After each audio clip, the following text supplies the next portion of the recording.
The judge's sentence had already been decided. The law was clear, and the 6-year-old girl would be handed over to her millionaire father. The case was closed. But what happens when true justice is not in books, but in the heart of a child? At the last second, the courtroom door opened, and a boy in a wheelchair whom the world had forgotten entered. What power did he have? What secret did he keep? He carried only a drawing, and his mother's voice from beyond. I think you'll be surprised to find out how he taught Chicago's coldest judge the true meaning of justice. Please watch the full video to understand this incredible journey. And of course, before continuing, subscribe to the channel, like it, and tell us in the comments where you are following us from. Judge Arthur Wallace's courtroom in Chicago Family Court was a place where hearts came to be dissected under the cold light of the law. The room was intentionally sterile, devoid of any human warmth. The walls paneled in dark oak absorbed sound, creating a heavy silence that was almost a physical entity.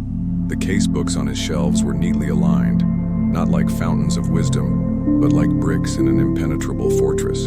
The air smelled of old paper, floor polish, and a deliberate absence of all perfume, as if even fragrances had been considered inadmissible emotional evidence.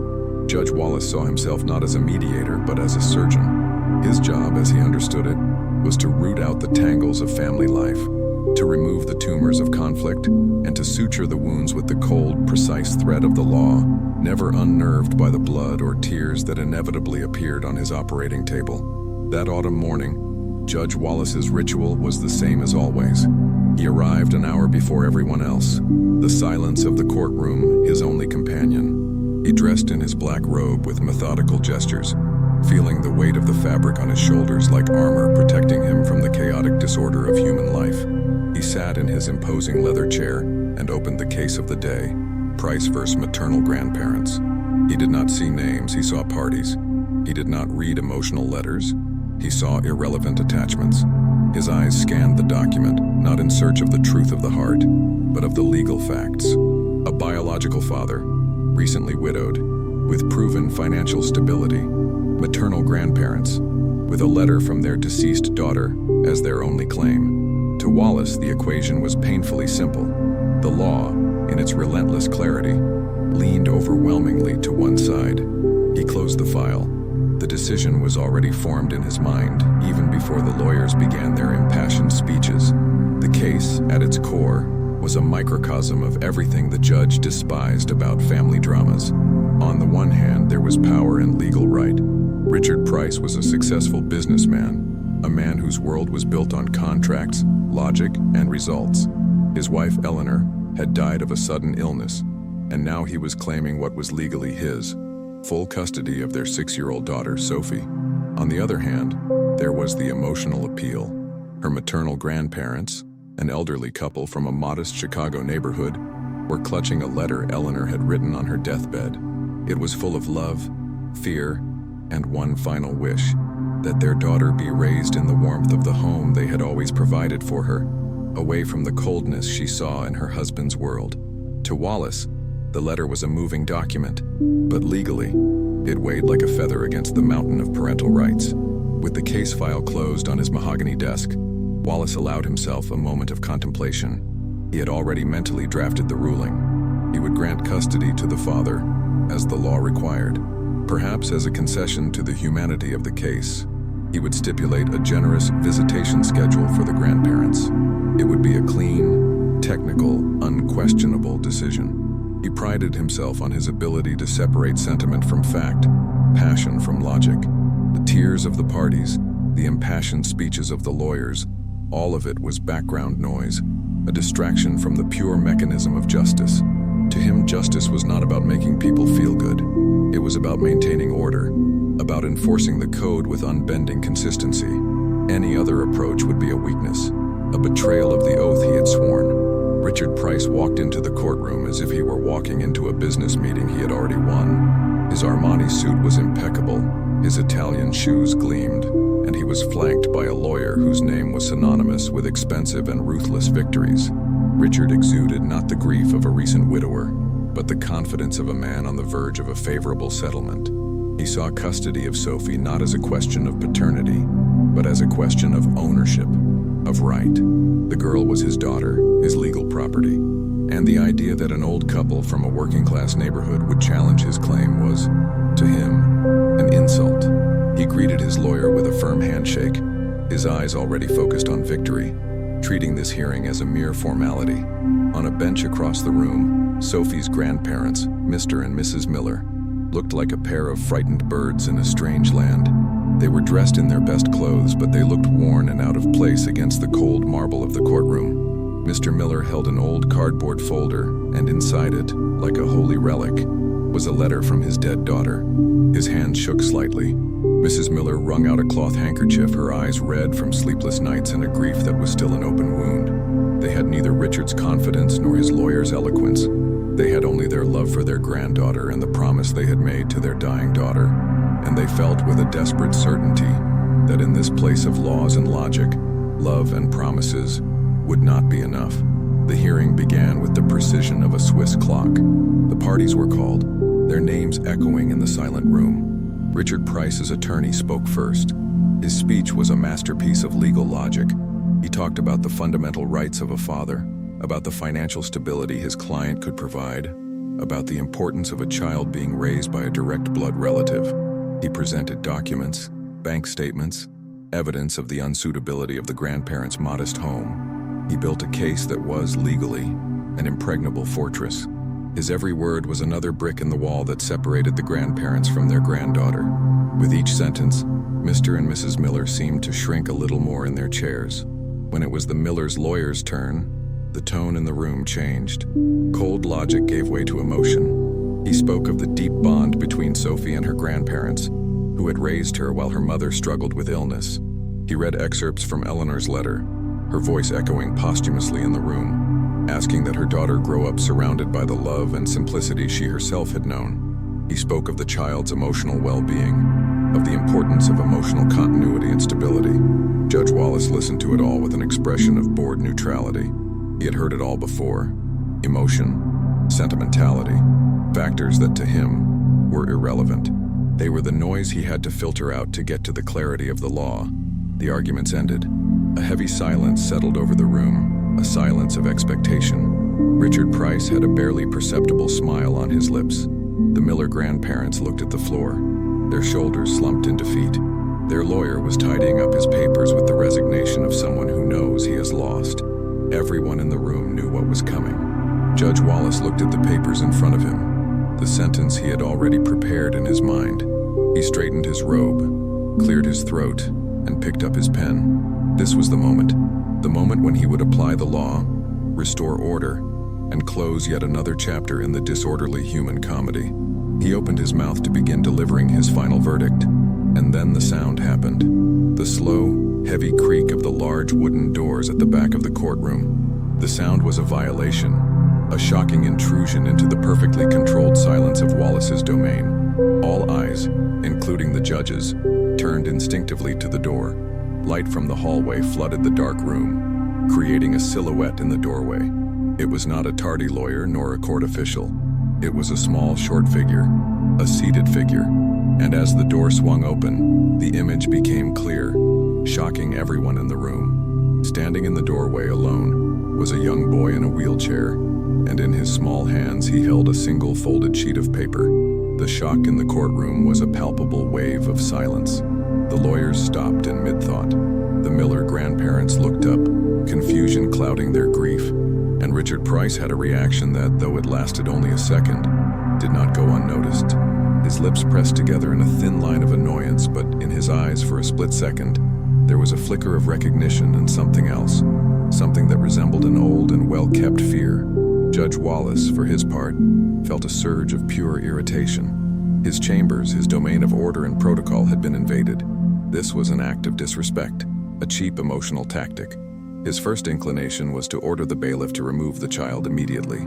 But before the order could leave her lips, a whisper from Mrs. Miller cut through the silence. "Leo," she said, her hand flying to her mouth. "Oh my God, it's Leo." The name gave context to the figure in the wheelchair. This was no ordinary child. It was Leo, Eleanor's other son, Sophie's older brother.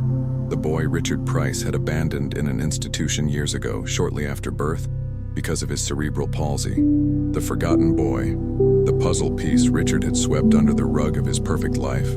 His presence here was not just an interruption. It was the return of a ghost everyone had thought was buried. Leo didn't seem to notice the reactions he was causing. His eyes didn't seek out his grandparents, nor did they fix angrily on Richard.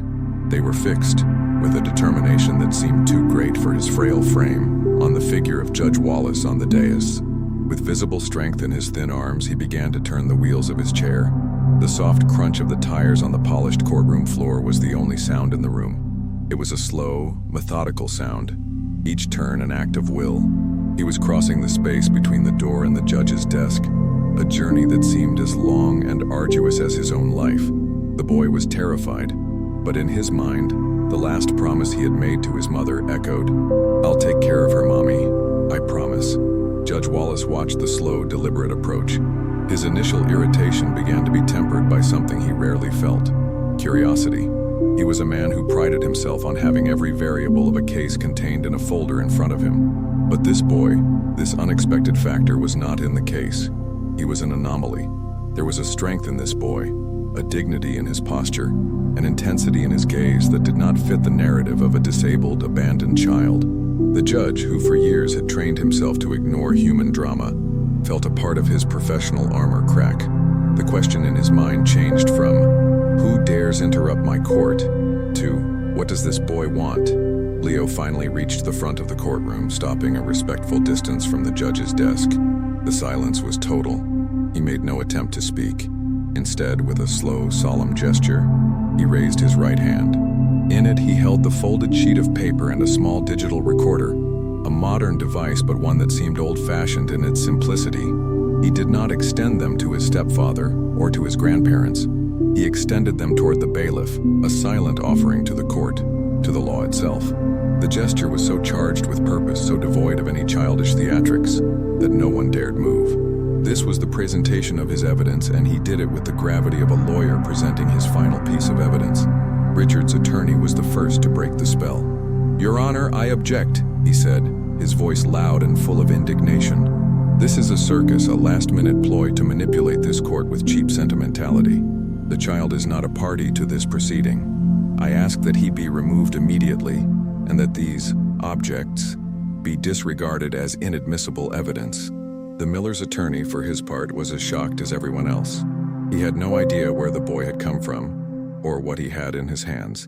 He remained silent, unable to support or oppose this twist that was not part of his strategy. Judge Wallace looked at Richard's attorney, his gaze as cold as ice. "Silence, doctor," he ordered, and the authority in his voice made the attorney sit back in his chair. Then he turned to the bailiff. "Bring me the items." The order was a breach of his own protocol, a departure from his way of life. He was consciously choosing to look at the background noise. He was allowing chaos to enter his operating room. A murmur ran through the room. Richard Price leaned forward, his face tense. The Miller grandparents looked at each other, a new, fragile hope shining in their eyes.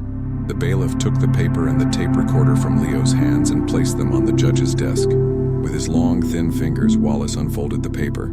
It was a sheet of notebook paper, yellowed and frayed at the edges. The drawing inside was simple, drawn in colored pencil.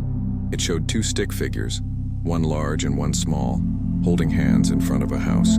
But the house was drawn with a thick, jagged line that split it in half, as if it had been struck by lightning. The roof was broken, the windows were sad, and at the top of the drawing, in a childish, shaky handwriting, was written a single word followed by a question mark: family.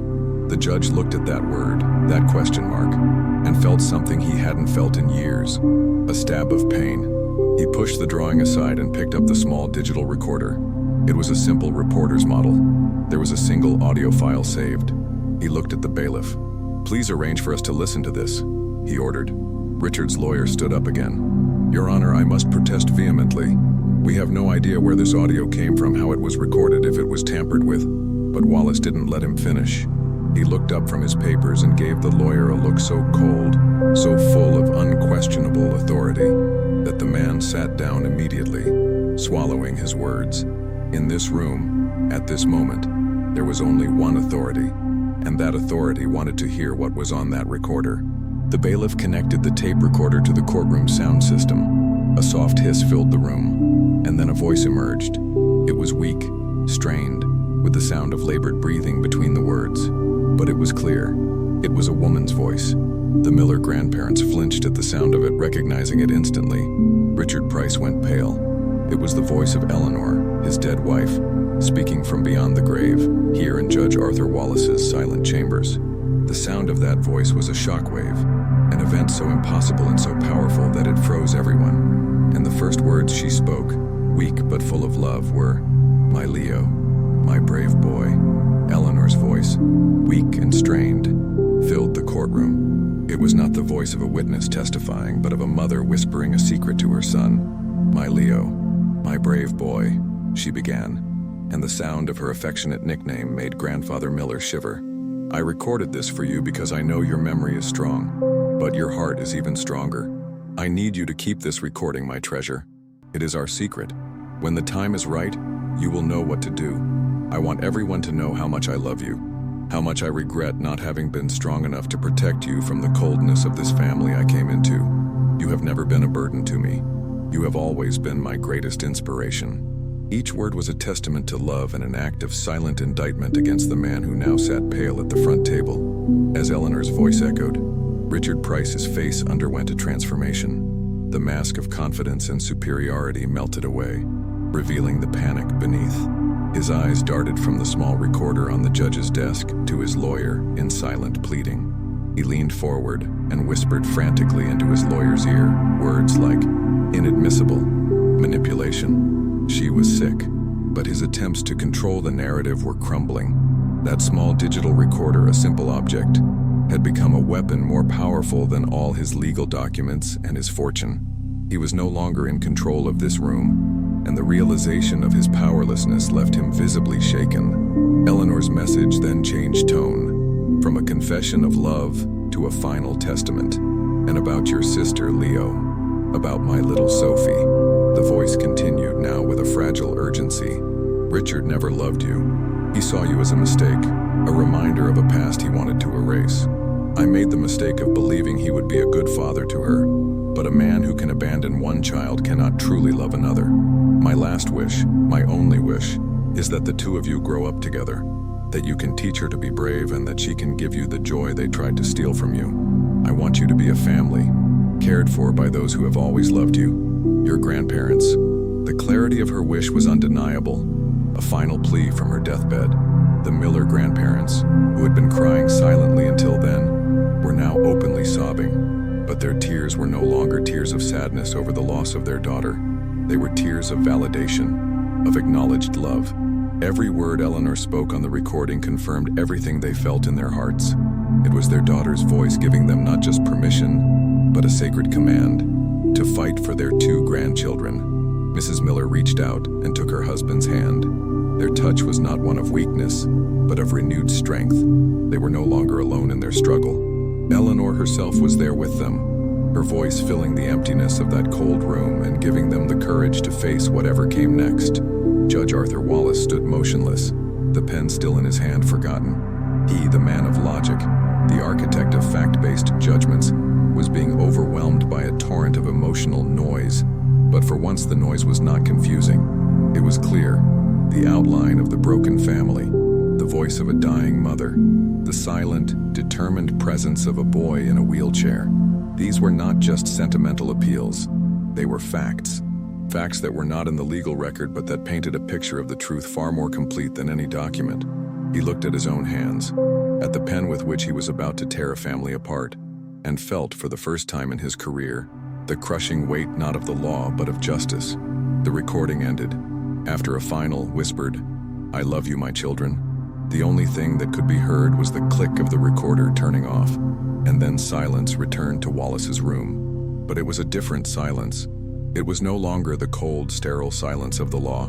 It was a heavy, sacred silence, filled with the presence of a mother's love and the will of a family. Everyone in the room seemed to hold their breath, as if they were in church after a prayer.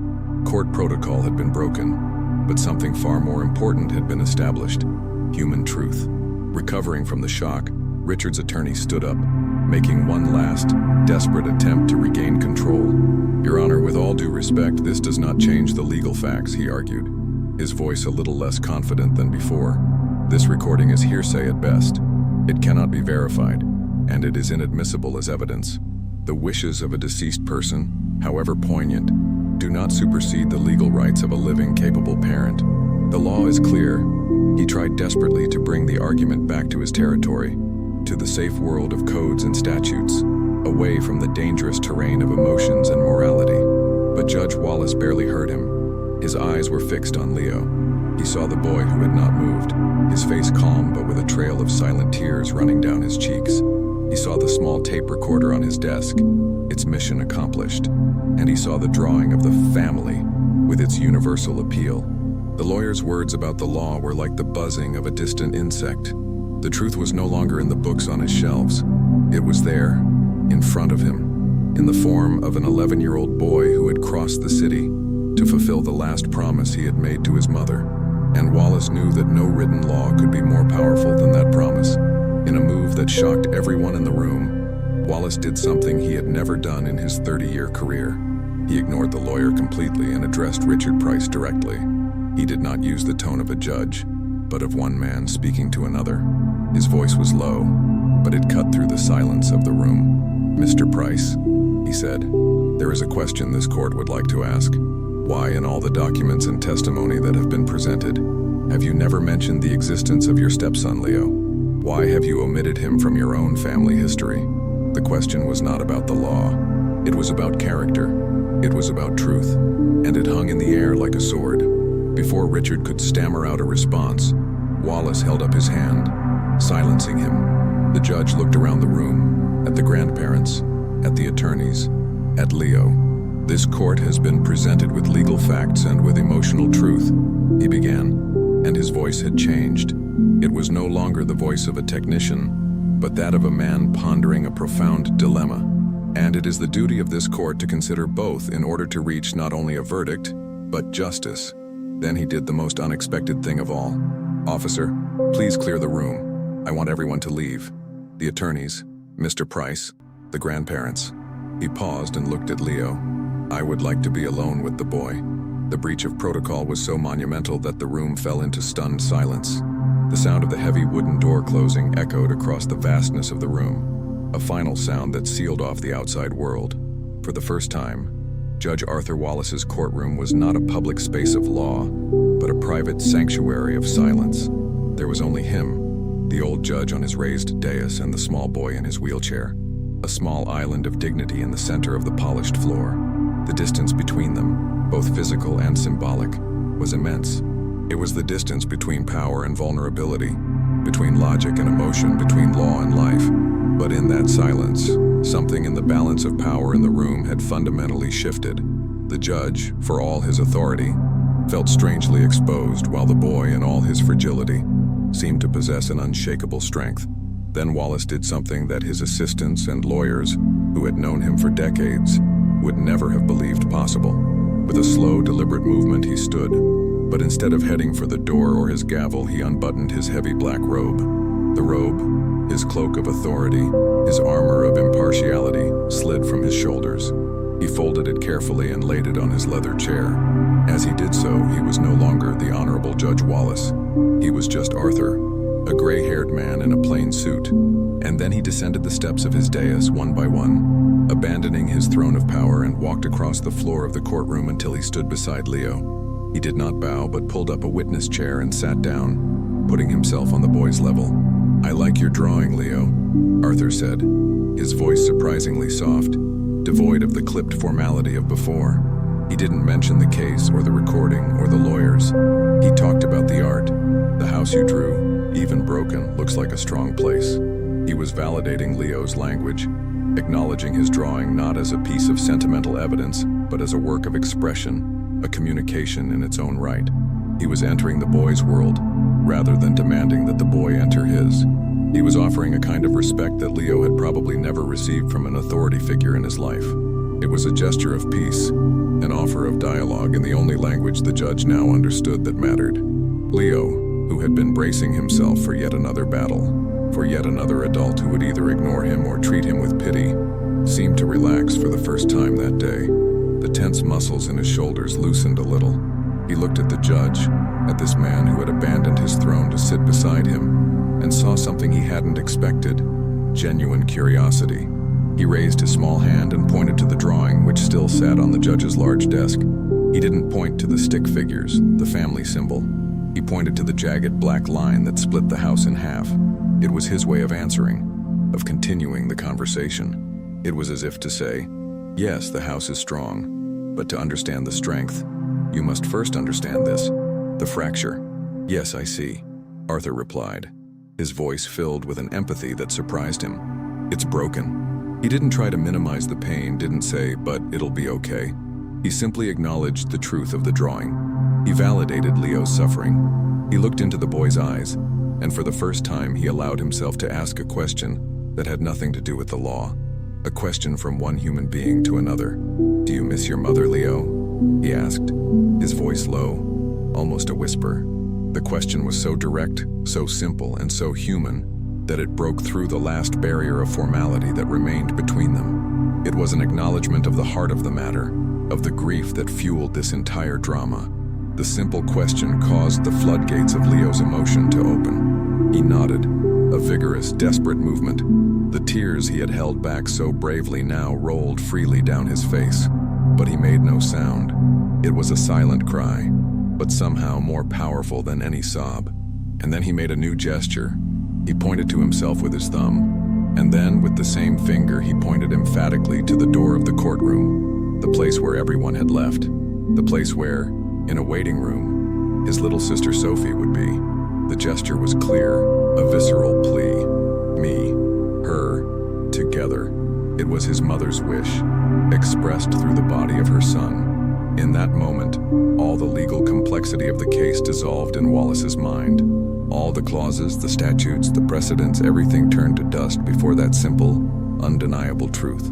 The best interests of the child ceased to be an abstract concept and became a living, breathing reality right in front of him. Separating these two brothers, the only two living legacies of Eleanor's love, would not be just a legal decision. It would be an act of cruelty. It would perpetuate an injustice that had already begun with Leo's abandonment by his stepfather. And Arthur realized that justice, true justice, sometimes required a judge to look beyond the books. He reached out, and with a gentleness he hadn't known he possessed, wiped a tear from Leo's face.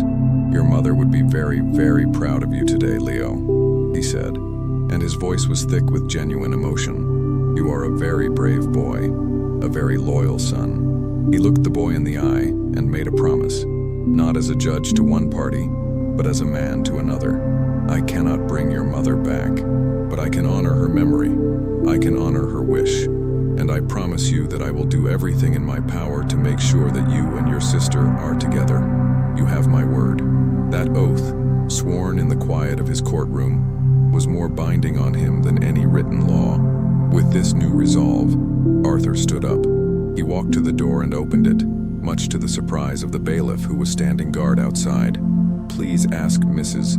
Miller to bring Miss Sophie here, he said, his voice commanding again but with a different, softer tone. A few moments later, the grandmother entered, leading by the hand a small 6-year-old girl with wide, frightened eyes. Sophie looked around the huge courtroom at the judge, and her face contorted in fear. But then her gaze found the wheelchair in the center of the room. Her face lit up with pure, childlike recognition. Leo, she cried, her small voice echoing in the space.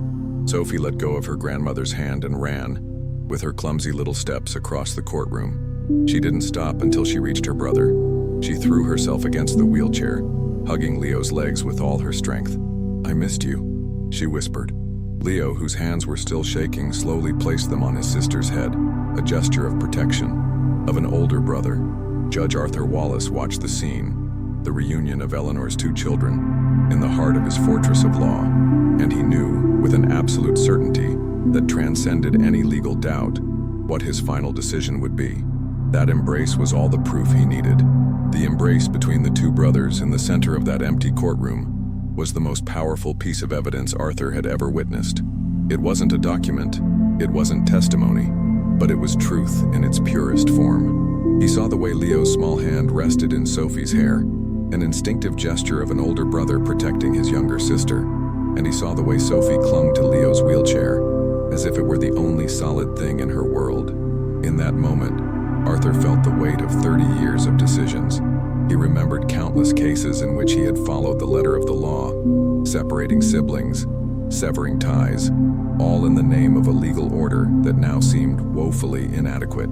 How many other truths had he ignored in his quest for precision? That embrace wasn't just a reunion. It was a trial of his own career, of his own life. With a gesture to the bailiff, Arthur motioned everyone back into the room. The door opened again, and the lawyers, Richard Price and the Miller grandparents entered, their faces a mixture of anxiety and confusion, and the scene they found stunned them. The judge was no longer on his raised dais. He was on the courtroom floor near the children who were still huddled together. Sophie was now sitting on Leo's lap in the wheelchair, and he was pointing to the drawing on the judge's desk, as if he were explaining something to her. The image completely broke the hierarchy of the room. There was no longer a judge and the parties. There was just a group of people surrounding the truth of two children. Richard Price looked at the scene, and his face, previously pale with shock, was now red with fury at this loss of control. Arthur stood, and instead of returning to his seat of power, he stood in the center of the room. He addressed the grandparents first. His voice, stripped of its cold formality, was that of a man speaking from the heart. "Mr. and Mrs. Miller," he began, "this court has heard the final testimony of your daughter Eleanor, and it has heard the silent plea of your grandson. I want to acknowledge the pain, the dignity, and the unwavering love that you have shown not only today but for all the years that you have cared for your grandchildren. The law can sometimes be a blunt instrument, but the love that you represent is the highest form of justice there is." It was a validation that the grandparents had not expected, an acknowledgement that made them cry again, but this time with relief and gratitude. Then Arthur turned to Richard Price. The air in the room grew thick. "Mr. Price," the judge said, and now his voice had a steely ring, but a steel forged not in law, but in moral disappointment. "You have come to this court demanding your rights as a father, presenting evidence of your financial standing. Yet you have deliberately omitted one crucial fact: the existence of your stepson, your daughter's brother. A real father does not hide a child. A real father does not view a child with special needs as an inconvenience to be discarded. You have demonstrated to this court that your claim is not about love for your daughter, but about pride in ownership. And that, sir, is not fatherhood." Each word was a blow to Richard's armor of arrogance. Finally, the moment for the verdict arrived. Arthur walked back to his dais, not to distance himself, but to speak from the official seat of his authority. He picked up his gavel. "Based on the principle of the best interests of the child, which is the supreme law of this court, and considering the extraordinary evidence presented today, the expressed wishes of the deceased mother and the undeniable bond between the brothers, this court denies Mr. Richard Price's motion for sole custody." The sound of the gavel hitting the wood was sharp and final. A collective sigh filled the room. The battle seemed to have been won, but the main question still remained. What would be the fate of the children? "Furthermore," the judge continued, his voice firm, "this court finds that the most stable, loving, and psychologically healthy environment for Sophie Price is with the brother she knows and loves, and with the grandparents who have proven their dedication. Therefore, I hereby grant temporary custody of both children, Sophie Price and Leo Miller, to their maternal grandparents, Messrs. John and Mary Miller." He paused, looking directly at the elderly couple. "The recording of your daughter's voice will be included in the proceedings as the primary justification for this decision. Let her wishes be done." It was a bold decision, one that would certainly be challenged, but at the time, it seemed like the only fair decision possible. Price's reaction was explosive. His sophisticated businessman's facade crumbled, revealing the rage beneath. "This is absurd, a farce," he shouted, standing up abruptly. "You can't do this. I'm the father. I have the rights. I'm going to appeal. I'm going to take this to the Supreme Court. You're going to regret defying me, you old man." His lawyer tugged at his arm, trying to silence him, but the damage had already been done. His outburst of fury in front of his children and the judge only served as the final confirmation that Arthur had made the right decision. He was not a father fighting for his daughter. He was a tyrant grandparents, by contrast, were in a state of shock and joy. Mrs. Miller rushed to embrace her two grandchildren, wrapping them in her arms, crying and laughing at the same time. Mr. Miller, a man who had probably not cried in decades, had tears streaming down his face. He approached the judge's desk, his body hunched in gratitude. He could not form a complete sentence. He simply looked at Arthur and said, his voice breaking, "Thank you, Your Honor. You saved our family. Thank you." There was no eloquence in his words, but there was a sincerity so deep that it touched Arthur in a way no legal argument ever had. The final scene in the courtroom was a portrait of a family reborn. The grandparents embraced their two grandchildren, forming a circle of love and protection. Leo, still in his wheelchair, had his arm around the shoulders of his little sister, who now smiled, feeling safe.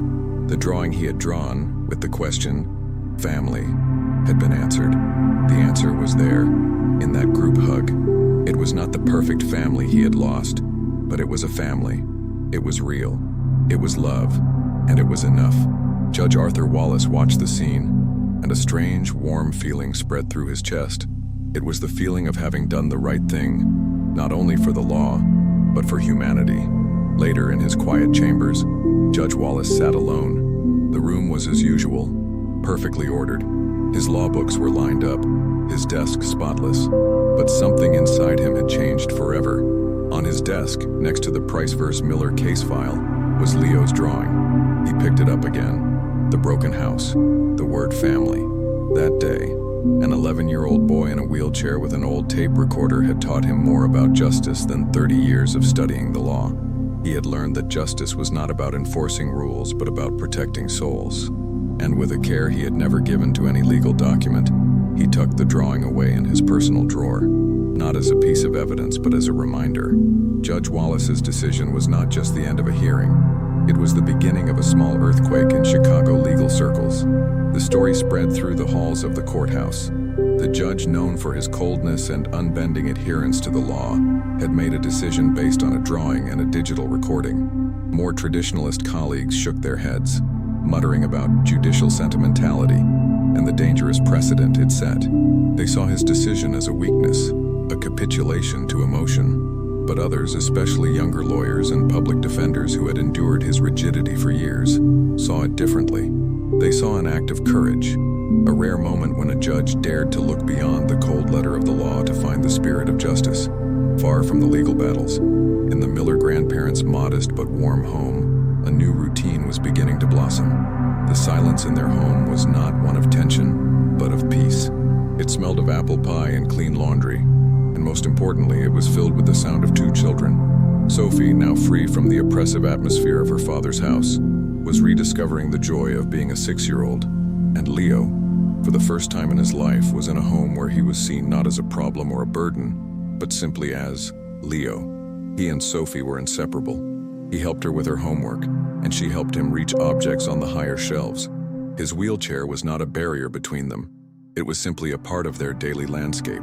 They were finally building the family Eleanor had dreamed of for them. Richard Price, as he had threatened, appealed the decision. He hired an even larger team of lawyers preparing for a legal battle. But something had changed. His outburst in court, and especially the revelation that he had hidden the existence of his stepson, had tarnished his public image. The story, leaked to the press, painted him not as a loving father but as a cruel and deceitful man. His resources were vast, but his credibility was in tatters.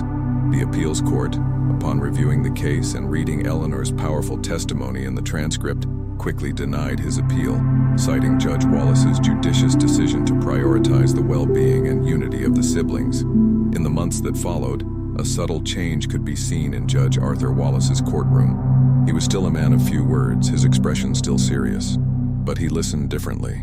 When a parent began to cry on the stand, he no longer looked away impatiently. He waited. He listened. He began to ask questions that went beyond the facts of the case, questions about feelings, about relationships, about the children involved. He became known no longer as the executioner, but as a judge who, though strict, possessed a depth of understanding that was rare. He still applied the law, but now he tempered it with the wisdom he had learned from Leo, that every family, even the most broken, has a story that deserves to be heard. This transformation was not confined to the walls of the courthouse. It spilled over into Wallace's personal life. He was a divorced man with 2 grown children with whom he maintained a distant, almost formal relationship. One Saturday afternoon, alone in his quiet apartment, he looked at Leo's drawing, which now sat in a simple frame on his desk. And he did something he hadn't done in years. He picked up the phone and called his oldest son. He didn't call to discuss an important matter or to offer advice. He simply called to ask, "How are you, son? Tell me about your day." It was a small step, but in the bleak landscape of his personal relationships, it was the first bud of a flower. Leo, surrounded by the love of his grandparents and the constant company of his sister, began to blossom. The stability and security of his new home did wonders for his physical and emotional health. He began his physical therapy sessions with a new energy, his determination inspiring the therapists. His cerebral palsy was a permanent condition, but his attitude toward it had changed. He was no longer the apathetic, resigned child. There was a light in his eyes, a curiosity about the world. He was still a quiet boy, but his silence was no longer one of fear. It was a silence of peace, of a boy who had finally found his place in the world. One day, 6 months after the hearing, a small package arrived at Judge Wallace's office. There was no return address, but he knew immediately who it was from. Inside was a single folded sheet of paper. It was a new drawing by Leo. This time, he had drawn the courtroom, but in his version, the judge's dais was not tall and threatening. It was low, almost level with the rest of the room. And sitting in the judge's chair was not a man in a black robe, but a boy in a wheelchair. And above the dais, where the cold seal of justice actually stood, Leo had drawn a large, smiling yellow sun. Wallace looked at the drawing, and a genuine smile lit his face. A year after that memorable hearing, Judge Arthur Wallace announced his retirement. On his last day of work, he walked through his chambers, now empty and silent. The bookshelves were bare, the walls bare of diplomas. The last thing he put in his briefcase was Leo's drawing of the sun setting over the courthouse. As he left the building for the last time, not as a judge, but as a private citizen, he saw a small group waiting for him on the steps. It was the Miller grandparents with a smiling, chatty Sophie, and Leo in his wheelchair, holding something in his lap. Leo wheeled his wheelchair toward Arthur. The boy had grown larger. His face was fuller, his eyes bright. He said nothing, but he lifted what he held in his lap and handed it to the old judge. It was a small vase, and in it, growing strong and healthy, was a single vibrant flower, a daisy, the flower that had been painted on his broken house, but now it symbolized a new life. It was a gift, a symbol, a circle coming full circle. Wallace took the vase, and his eyes filled with tears. He looked at Leo, and then at the happy, united family before him, and he felt a sense of peace, of a job well done, that surpassed any victory he had ever won in his long and distinguished career. True justice, Arthur Wallace finally understood, lies not only in interpreting laws, but in interpreting hearts. That day in his courtroom, he did not preside over a case. He witnessed an act of love. A quiet boy with the strength of his truth and the purity of his heart had broken down the walls of the law to save his family. Leo's story was not about what he could not do, but about what he did. He taught a weary judge that sometimes the most powerful evidence is not written in a case file, but drawn on a piece of paper by a child, and that the greatest verdict of all is the one that allows a flower to grow, even from the deepest of cracks. He didn't seek revenge. He just wanted to fulfill the promise he made to his mother. And with a simple drawing and a digital recorder, the boy everyone forgot ended up giving humanity back to a judge and a future to a family. Sometimes we believe that justice lives only in codes and courts, in harsh words and cold sentences. But this story reminds us that the truest justice often lives in the courage of a child, in the dying will of a mother, and in the ability of a man to break his own rules to do the right thing. If this story touched your heart, just like it did Leo, Sophie, and Judge Arthur, write the word justice in the comments. I promise to read every single one of them. And if you believe that there are still stories that heal, subscribe to the channel so you don't miss any, because sometimes listening with your heart is the only law that matters.